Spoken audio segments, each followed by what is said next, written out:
This is the Situation Room, the only way to start your day. Is defined by Kenya actually does take status change. Strategic advisor Frederick Okango is here with us this morning. Good morning, Fred. Good morning. How are you doing? I'm very well this Saba Saba day. Okay. It is the 7th day of July, Yes. 2026. But we remember 36 years ago. Yeah. I was also born on the 7th day, but not of July. Oh, I was about to start singing happy birthday, but you know. No. Too So bad. 7 is a very important number in our lives as Kenyans, particularly as we trace back to the issues of multi-party democracy. Right. Yeah. We'll look at some of those issues today. But before that, we'd love for you to interpret our proverb. Dennis will tell you where that's from. Yeah, the proverb today comes from Liberia, the oldest republic in the continent, formed in 1847 by returnees, pretty much African Americans, freed slaves who came back and said they formed the country. It is rich in iron ore, rubber, gold, and diamond. Also, another first from the country elected a female president, that is Ellen Johnson Sirleaf. Right. Let's go to the proverb. When spiderwebs unite, they can tie up a lion. How would you interpret it? Repeat it. When spiderwebs unite, they can tie up a lion. They can tie up a lion. Yes. I'll give it an operational interpretation. In my interpretation, I think even the weakest, when they come together in numbers, they can overcome the most powerful. That's what I interpret. Well said, well interpreted. Yeah, on the money. On the money. All right, so give us a little bit of your insights and understanding as to Saba Saba Day. Those 36 years ago, on that day, what was it that essentially was being fought for, that Kenyans remember with, you know, such spirits until today, and even want to be part of that spirit of Saba Saba? Well, I think it is, history is important, and I'm sure most of the young people today are trying to understand what is this Saba Saba. The Saba Saba of those days of the 90s was a moment that Kenyans were tired of a one-party state that was led by Daniel Toroitich Arap Moi. At that time, people considered him one of the worst presidents, a dictator, if you like, because the government of the day, the KANU regime, had refused that the party that will remain Baba na Mama was KANU. And Kenyans were tired. Charles Rubia, Martin Shikuku, Kenneth Matiba, they were pushing for a multi-party state. And you remember there were arrests. Police tortured Kenyans. There were arrests, over 1,000 people, we are told, and before they planned for Kamkunji, the now famous Kamkunji grounds, people were arrested, and finally, even after their arrests, people still went to the streets. Those days, people were fighting for a multi-party state. Then came 1990s, 2000. That movement was, or rather, that commemoration was later associated with Raila Odinga, my late party leader. And they were still fighting for certain reforms, accountability, issues of civic liberty, and many more, until the time that now Kenya got the new constitution. And in the new constitution, the people of Kenya gave themselves a multi-party democratic state. To date, I believe, there are still issues of concern to the people. They are not Saba Saba related, but they are issues that I believe are on transform agenda, particularly issue of accountability. And Kenyans continue to pursue that through constitutional means. Unfortunately, some of the constitutional means that Kenyans have been using have also been abused by the very people that pursue those issues. So I can, in summary, I can say that the Saba Saba that we knew, the Saba Saba that we read in history, it was a genuine fight for a space that was going to create multi-party democracy, and that we're going to create reforms, particularly in parties, because the political parties are meant to be the instruments of policy. If I were leaders of political parties today, I would celebrate this day by converging as political parties and reflecting back on how the political party became to be. Okay. But we see today some people are celebrating it differently because there could be issues that are pending, particularly issues of accountability.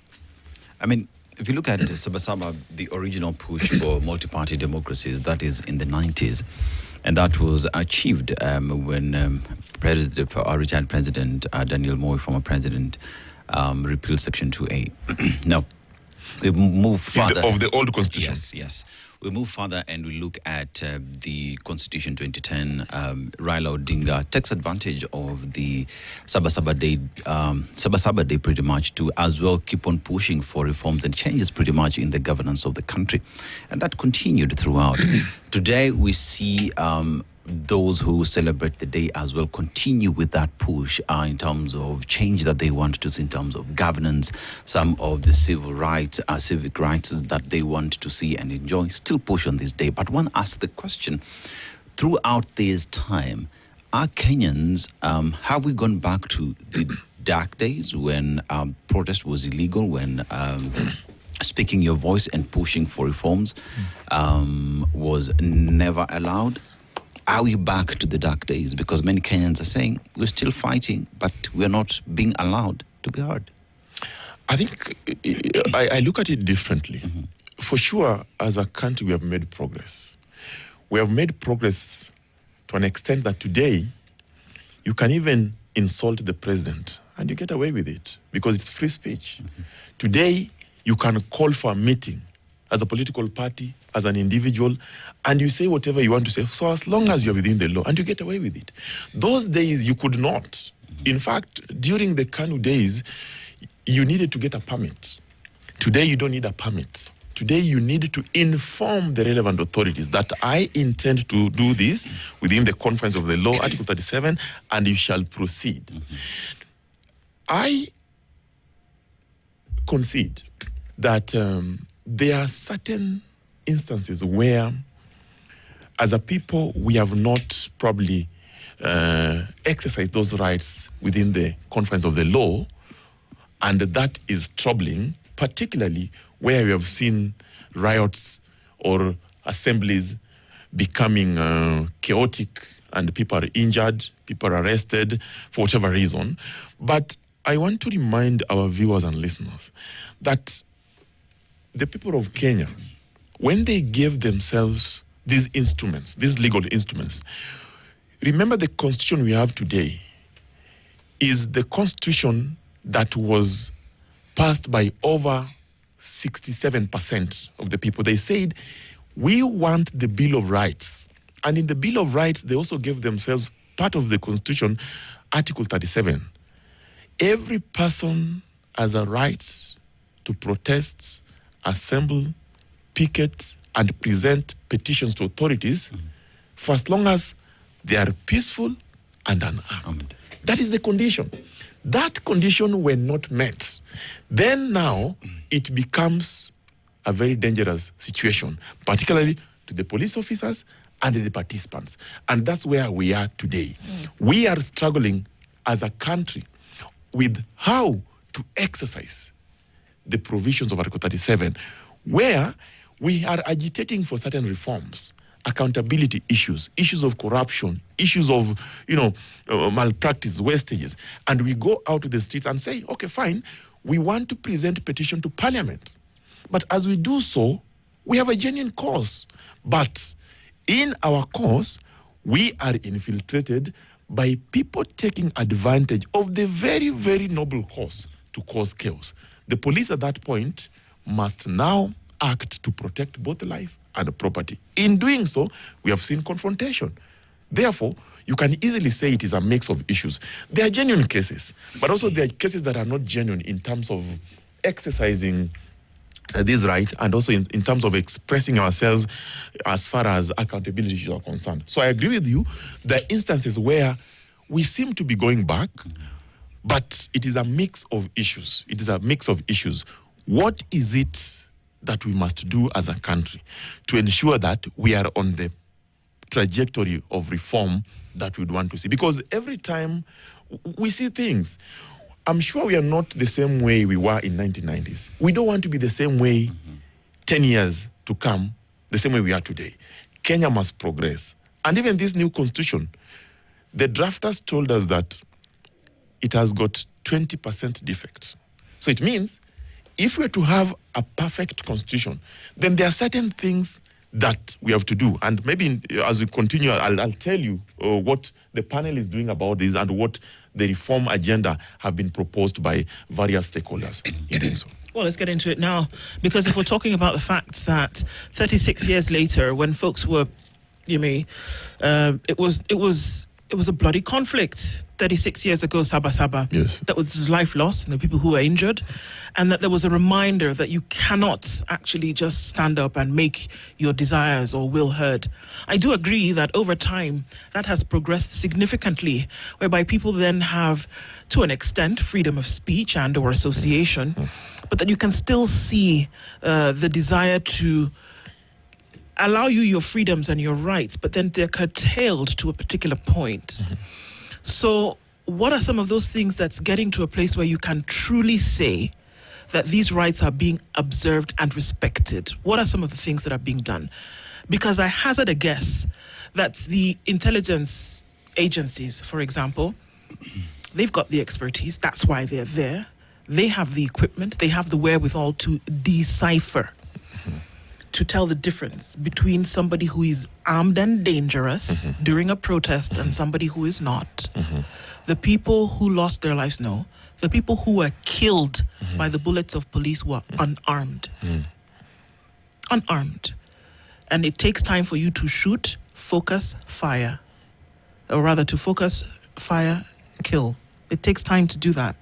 Absolutely. So what reforms are being taken, or what reforms are being done right now to ensure that security agencies can look at a crowd and decide that we're not going to shoot here, we're not going to throw tear gas, we're going to allow them their constitutional rights to protest, to picket, to remember, to commemorate, and not kill them?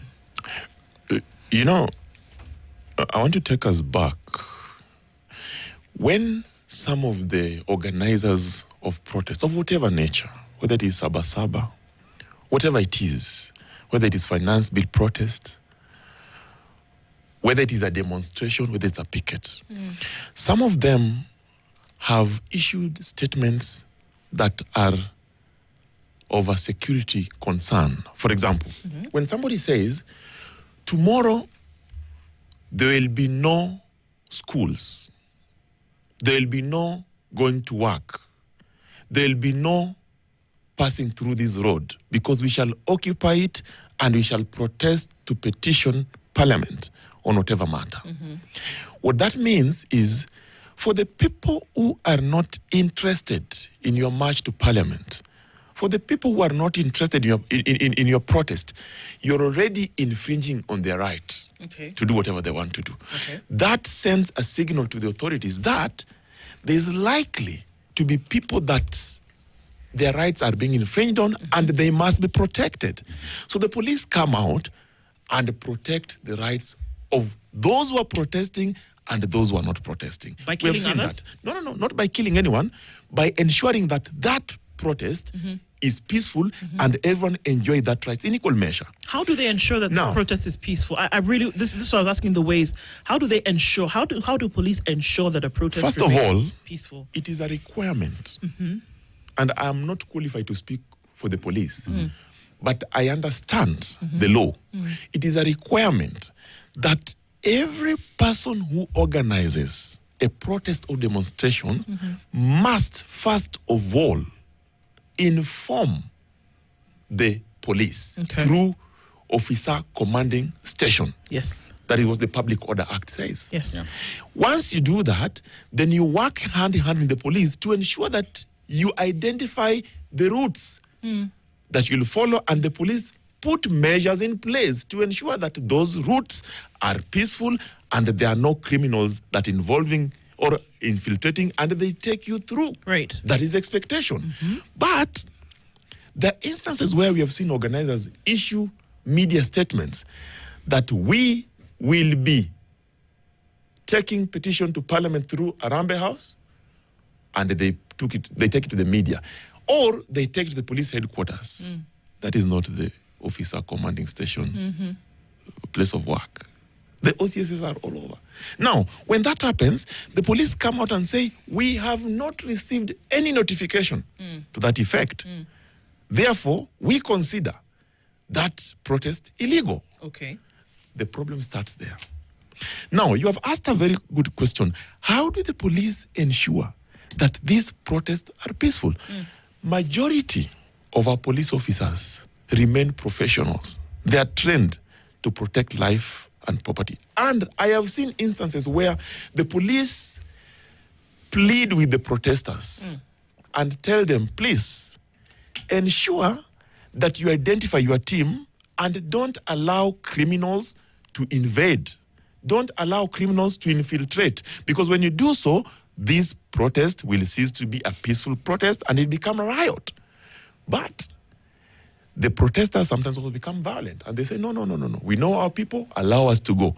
That confrontation, when it starts, it becomes very difficult to protect life and to protect property. But I admit, there are instances where the police officers have also used excessive force. And we have seen death. Today, I serve in a panel of victim compensation, and we are dealing with such cases where people died as a result of gunshots. People died as a result of police killing them. I am telling you that statement must be proved. But I am aware that there are people who died as a result of gunshots, and there are medical reports presented to the experts who are medical officers in the panel to do categorization. So, in summary, what I'm saying is, as a country, we have to reflect. We have to look back and see, is it possible to ensure that we have the police maybe retrained on how to handle crowds? Do we look at the police curriculum? Do we look at the Public Order Act? When the Kenya National Commission of Human Rights handed the report on the development of framework for reparation of human rights violation, including from demonstration and public protest, to the president, and ultimately the president gave us that report for implementation administratively. If you read the report, you will see in that report that they have recommended the issues of what to do with them, what do you call it, police Public Order Act, to ensure that the police are retrained on some of these areas. The panel itself has seen it fit to engage a multi-stakeholder team to ensure that we now have serious police reforms in their conduct, in dealing with the demonstrators. Because it is true that the public, when they go out to demonstrate, there are confrontation between the public and the police, and people die. Fred, do you think that police should use live bullets during situations? No, they should not. Like this? They shouldn't. The police should not. So that's a one prerequisite whereby you say, for example, that you can use rubber bullets if you need to. You can use your tear gas if that should be where it gets crazy. But the fact that is, if you point a gun at somebody with a bullet in it, that there is a likelihood that you will kill this person if you shoot and if you fire. No. Right? So first of all, perhaps that's one thing, because the question always was, why? It happened 36 years ago. It happens maybe every year after that when Saba Saba was being celebrated. So it sounds to me that you remove that element and ensure that you enforce. But it seems that it is impossible to enforce something over the police. I think we must admit that there are instances where there are rogue police officers. And we have seen that. Because that's why we have the internal affairs to deal with those issues. We also have IPOA to investigate. And we have seen there are cases in court today. There's an inquest ongoing about all these issues. So I believe there are authorities that are keenly dealing with that. But there's something you have said, that you can even use rubber bullets. No. Rubber bullets, when they hit you proper, are very painful. They are very painful, and they can also even kill you. So I strongly believe that not even rubber bullets are supposed to be used in a protest. Fred, the OCS that you talk about, the officer commanding stations. Correct. They also bear responsibility in terms of the armory. Where you get the weapons, they also are the command center for who will go in a particular place on a particular day. Nobody just says, oh, I am in Langata today. How about I leave the station and go? No. There's command order. Why are they given the I'm asking a question the based guns? on this. There's command order in terms of There's a chain of command. Exactly. The police. Yes. Who will go where and where they will get their weapons from. Correct. So why is it difficult for you to say that from the armory, for the purpose of this keeping the peace on demonstration day, we will not be issuing ammunition? Like for example, Amma? Yeah. Good idea on paper. But let me tell you, how will the police deal with a situation that has escalated to full riot, and you cannot leave Standard Media Group today to go back home after work because there are gangs who have infiltrated and they are killing everyone, mugging everyone? How do you expect the police? How many times have those gangs been how apprehended? do you expect the goons police that to we talk protect you? How many? No, but you see, this is the thing. The people who were shot and killed, identified by the panel whom you today are compensating, right? Have they been identified as goons or gangs that infiltrated?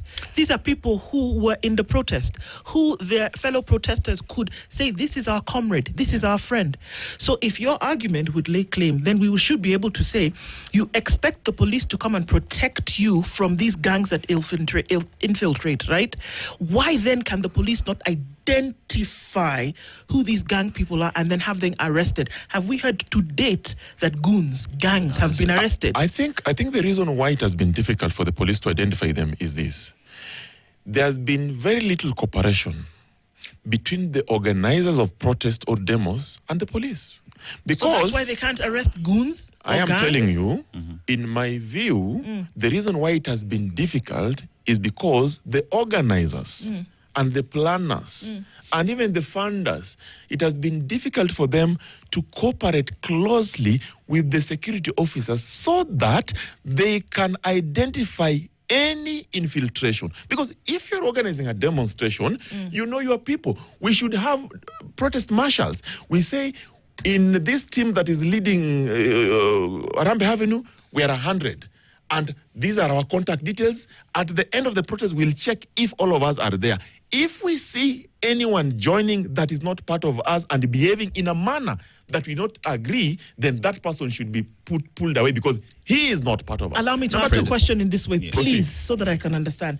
In a neighborhood where a police post is there and a police officer or 3 are on the beat keeping the peace, do they ask people in the neighborhood, please identify your houses from 60 to 100 so that we can know you people are the ones who live here? Or are there ways in which they're able to identify individuals who are untoward? Every police officer is trained to deal with situations that are escalating.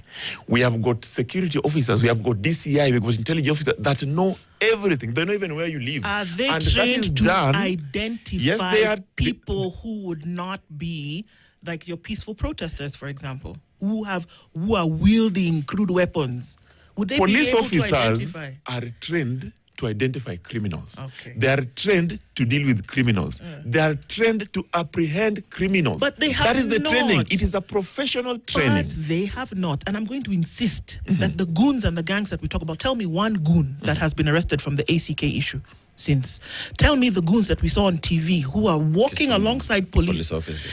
who have been apprehended to date. They were seen with police. Tell me one that has been apprehended. Well, Tell me the ones in Kisii over the weekend who've been apprehended to date. Tell me the ones, for example, who attacked Osotsi months ago that have been apprehended, who we were told. I'm asking a question and you know where I'm going to answer you. You know where I'm going with this, Okara. I know. Because I'm asking very clearly, if they have been trained, as you say, if they have been trained to deal within escalating situations, why is it so difficult for them to apprehend the bad elements in a protest which would otherwise be commemorative and then people go home? So, I started by saying the cooperation between the protesters or the organizers and the police. And you have asked a good question. Are there any goons who have been apprehended in Kisii, in Ososi's case, in the streets? You work for a media house. And I'm sure you have reported this. You have seen people arrested after these incidents have happened, and you have seen people being presented in court. Who are those people? In the issue of Sosi, there are people who are arrested. In the issue, they told us they left the country. No. I don't know who told you, but the CS said it on TV. He came here and told you? He said it, and he was in He public. said it to who? He was captured. The country. Oh, yes. I didn't know about that. Yeah. But listen, the Keumbu, the recently incidents that happened in Keumbu, I saw people arrested. I saw them. I listened to this police spokesperson last evening, Nyaga. He was categorical. And he said that any act of criminality in any manner will be dealt with in accordance with the law. And I've seen after every instance where the criminal gangs taking advantage, I've seen people being arrested. What you must ask is, how come these people maybe have not been convicted? That takes us to the investigative pattern. It takes us to the ODPP and many others. But I'm sure investigation also takes some time. But I'm not defending the police of doing wrong things. No. I'm trying to tell you that I believe that as a country, because we don't have a police force, we have a police service that is professionally trained.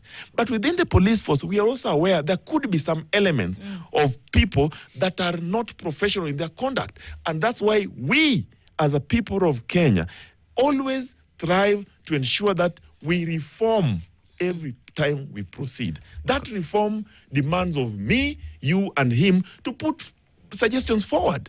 You have just said that, is it possible that the police OCS tell the troop that, no, there's a protest, there's likely to be a confrontation, please keep your guns away.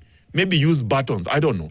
Those are issues that we can now start talking about. I mean, Okang, when you look at the notification that is required by law, the notification is not permission. And that is also a judicial decision that was given. The court gave a decision, a ruling, that seeking notification is not seeking for permission. The police should not mistake that notification is permission. That's true. Right?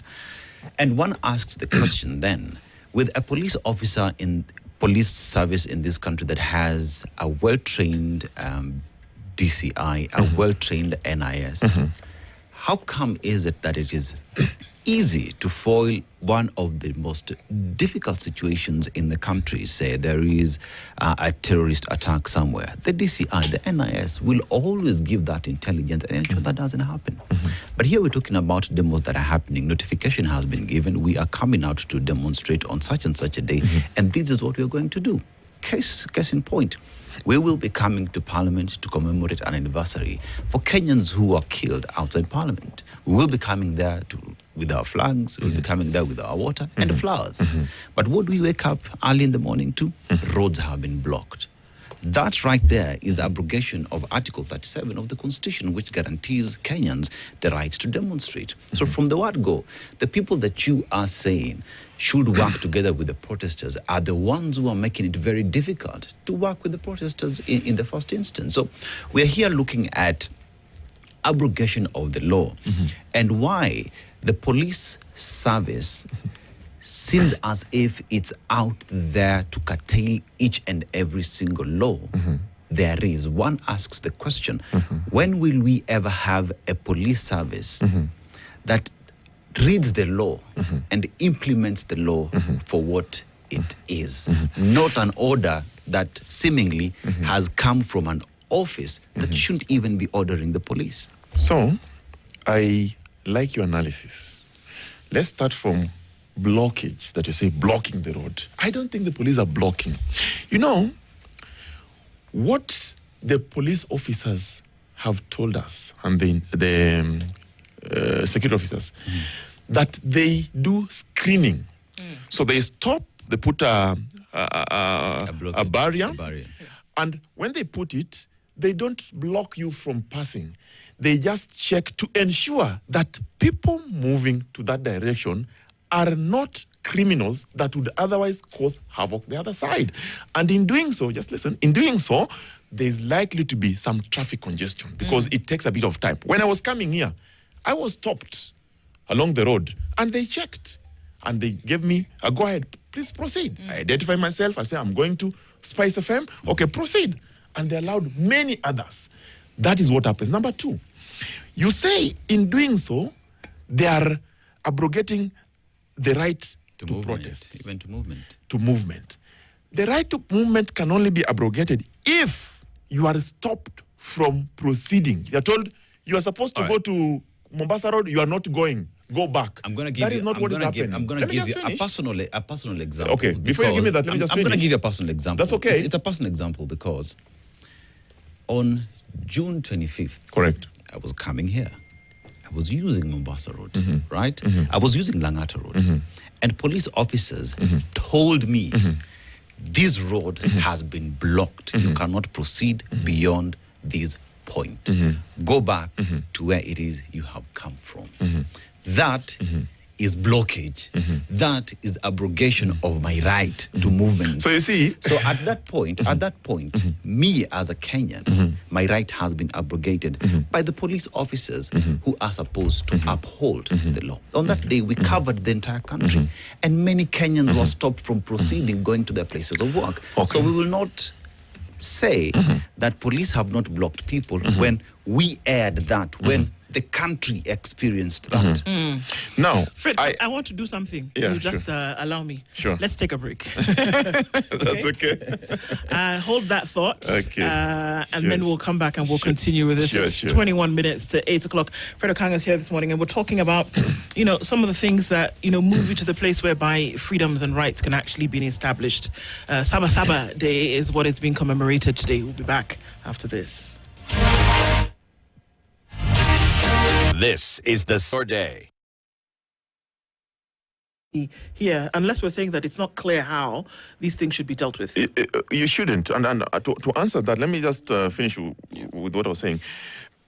In your instance, when you said that you were told to go back, and a police officer told you, you cannot proceed, we have blocked this road, did they give you the reason? Now, that is a right. I understand. In fact, right of movement, you are supposed to move freely in any part of the country. But these rights, they have got a limitation in Article 24. Any right can be limited to the extent that is reasonable and justifiable in law. That's what Article 24 says. If the police or security officers assess the situation and realize that in exercising that right, then your life can be in danger or other lives can be in danger, then the law allows them to limit to the extent that is reasonable and justifiable. I don't know what you experienced, but it's unfortunate if that was not the reason. And Ndua said, something that is very clear. Why are we debating what is very clear? Why don't we just allow people to go, demonstrate, then go back home? It is clear. And the condition is, those demos must be peaceable and unarmed. But you realize that in the demos, you see people carrying rungus. Where are they from? You see people removing stones from the pocket. Where are they from? You see people carrying tear gas canisters that are meant to be for the police. Where are they from? Those protests are no longer peaceful. They're no longer, they are now armed. They're no longer unarmed. And that is why the police now take action. But I also concede that we have seen peaceful protests. Let me give an example. Lawyers, LSK, they have done demos in this country. No one has ever died in their demo. No one has ever been injured in their demo. Teachers, no one has ever died. The university dons, no one has ever been injured. The doctors, no one. Can you ask yourself why? Those union demos are organized. They know each other. They cooperate with the security agencies. They follow a certain route that they are demarcated, that this is the route we are going to follow. That is how demos are supposed to be done. Is it possible that these demos that you speak of, which often are ridden by violence, have something that are tinged politically and essentially challenge the status quo of an administration in place? And I'm not talking just about this. Look at Saba Saba 36 years ago, the institution that you quoted. Interestingly enough, you were a long-time KANU member, and then... I was. Yes. At the time, the challenge of the status quo, it does a big thing politically. You know what optics look like. So if you allow people into cities, essentially, to challenge a political, fundamentally governed place that you have set up, it does something for the optics, doesn't it? And for you to allow such a thing to happen then points to a certain kind of political weakness that you might have. Because otherwise, why would it, understanding protests for lawyers, doctors, teachers, people living with disabilities, women, understanding the need to protest in those areas, but not understanding the need to protest around issues of governance, leadership, the rule of law. That is the only place where there is an issue. Explain that to me, please. There's no issue. But in fact, there is. When lawyers protest... and I'm not talking about June 2024 only. I'm not talking about this year. All of them. 36 years ago. All of them as we come. Yeah. That's true. But let me give you an example. In fact, all protests, all demos, they are issues of governance. When lawyers go out to protest, remember there's a time when they went out because one of them was kidnapped and killed, allegedly. They were protesting on issues of governance, bad governance, how their people are mistreated. When doctors go out to protest, they are protesting issue of CBA, collective bargaining agreement, the issues of governance. When teachers go out there protesting, there are issues of governance.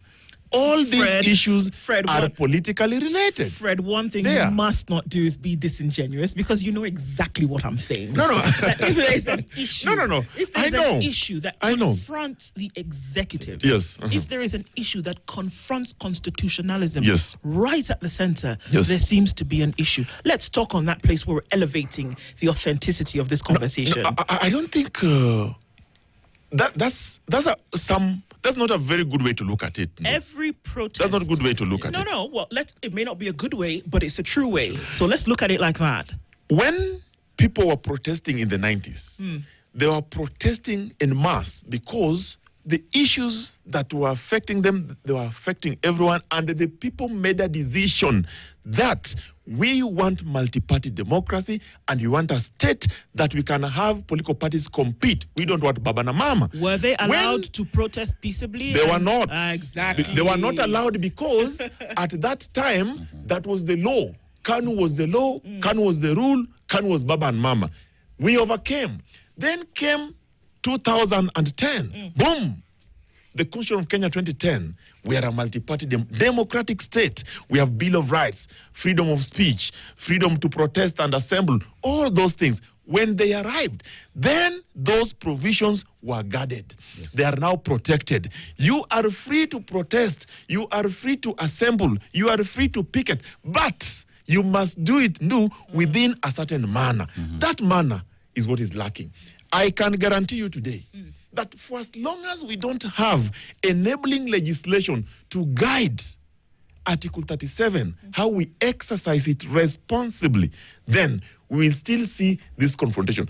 Now, I concede also that there are instances where the public are annoyed with the regime of the day. For whatever reason, they're unhappy. They feel that, we are being mistreated. There are a lot of theft going on. There are a lot of misgovernance, and so on and so forth. And that is an issue that points to the executive.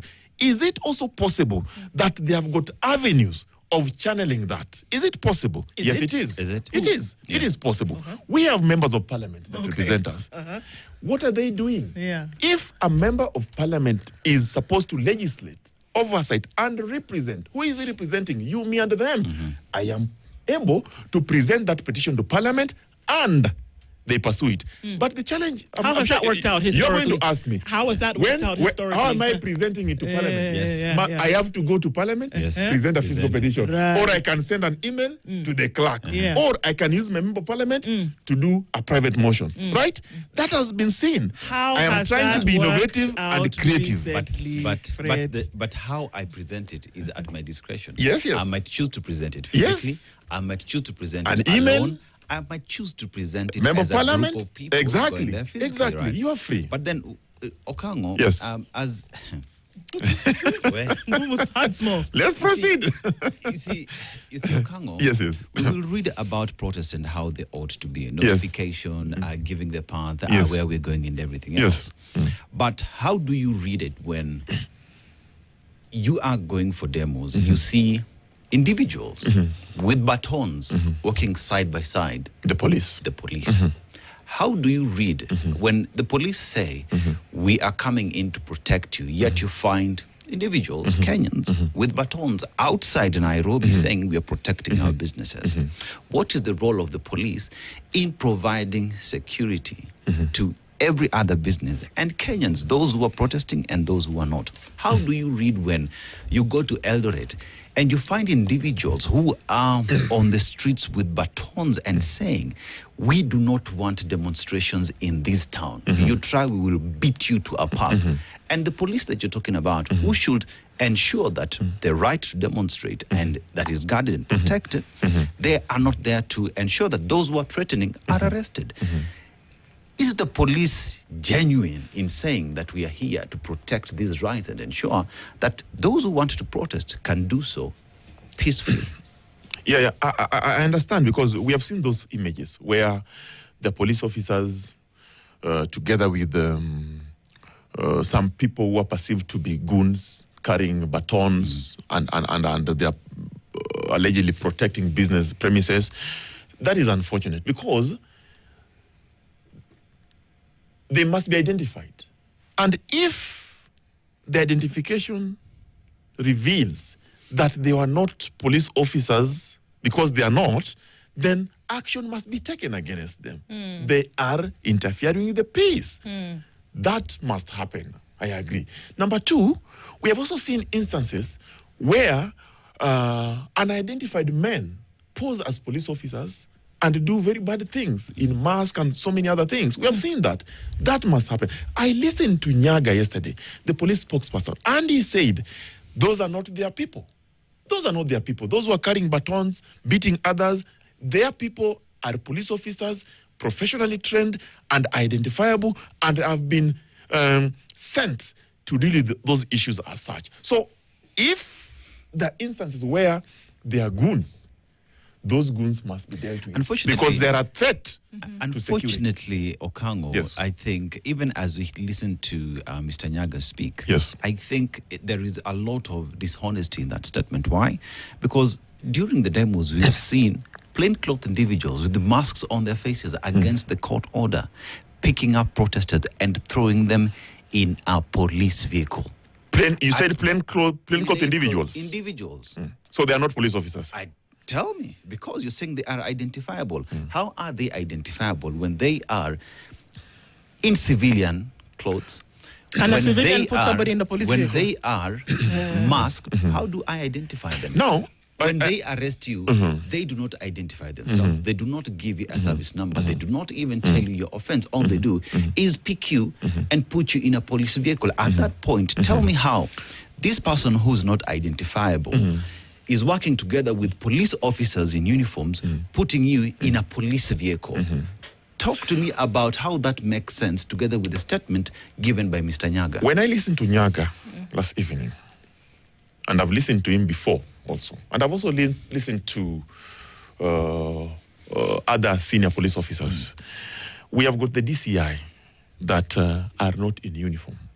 But also we have got regular police that, because of the nature of operations they do, they're in civilian clothing because they gather intelligence in the interest of protecting the public. They do that. So we have seen those instances. And there have been instances where we have seen goons with guns marauding around politicians and also behaving like criminals, and then it's alleged that they're police officers. I strongly believe that it is only investigation that can reveal the true identity of these individuals. I'm happy you're using the word individuals because we don't know them. How do we know them that they're police officers? We don't know. So it is the duty of the investigative authorities to identify these people. And the media has been putting out that picture every time. They have helped the public to understand that there are certain people that are with the police, in the surrounding of the police, and we don't know whether they're police officers or they're police officers. And some of them have guns, they are masked. Who are these people?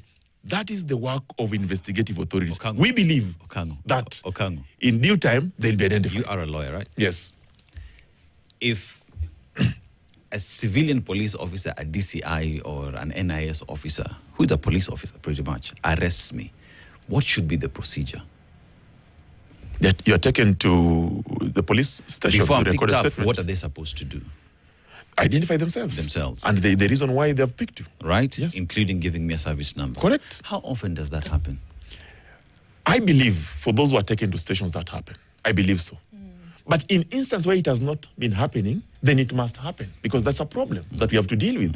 It must happen. If for sure it is not happening, then it should happen. Because that is the only way you know that I have been picked by a police officer so-and-so, service number so-and-so, even though he's not in police uniform, he showed me his identity, and the reason why I've been picked, I've been told is this and this. And then now you call your lawyer, or you are taken to the police station and you're presented before a court of law within 24 hours, and that matter is addressed. There is the due gentleman process. called Bob Njage who was picked up by civilian police officers. He sat there and he said he was picked up. Was he picked from here?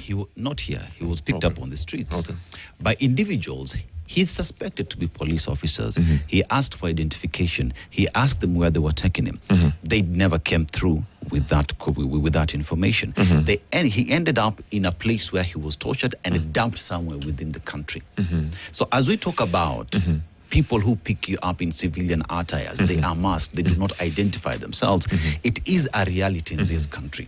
Where when we talk about even the court rulings where police officers need to be identify themselves. They need to identify Correct. themselves. They need to be, all that have not been adhered to yet. A court order is law.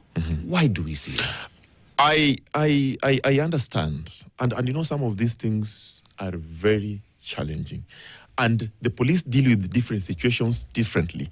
But for as long as it is a professional undertaking that respects the rule of law and the law itself. So if there are instances where we have seen things not going the right way, that must be corrected. But I have to say that in doing this, all of us have got a part to play. The protester, the public, the police, the investigative authorities, we all have a part to play. We have seen instances where part of this ecosystem do not do their part. And I have to challenge the protesters. I'm happy when you are doing the traffic updates. We have seen today that the traffic is flowing. There are not these blockades that we have been talking about. I want to believe that it will end up that way. We don't want to see blockade. And if they are screening, it is professional screening, and everyone must go about their duty, because in this country, it is a pre-movement. We have to do what we have to do within the law. So I believe that should happen. I hear you, Fred. We want to thank you for coming in this morning. Thank you very much for being part of this conversation. I appreciate it. But I must end by letting you know that police have mounted roadblocks and heightened security in several major routes in and around Nairobi. Thika Road, Jogoo Road, Pangani Interchange, Kiambu Road, Outer Ring Road, roads to JKIA, Nairobi CBD access points, Langata Road. Motorists are reporting traffic delays, diversions, restrictions affecting some public service vehicles into the CBD. There have been confirmed checkpoints in Githurai, Roysambu, Allsops, Kiambu Road, Paradise Lost Junction, and AAR Hospital with heavy police presence in Kiambu Town and at Four Ways Junction. All right, so that's for us to be able to be aware. Your hopes, unfortunately, not the case. We so let's believe see how the day will be flowing. We pray so. Yeah, we hope for a good day. Asante Sana. Good morning. Thank you so 8 a.m. much. The latest news from this is the Situation Room, the only way to start your day.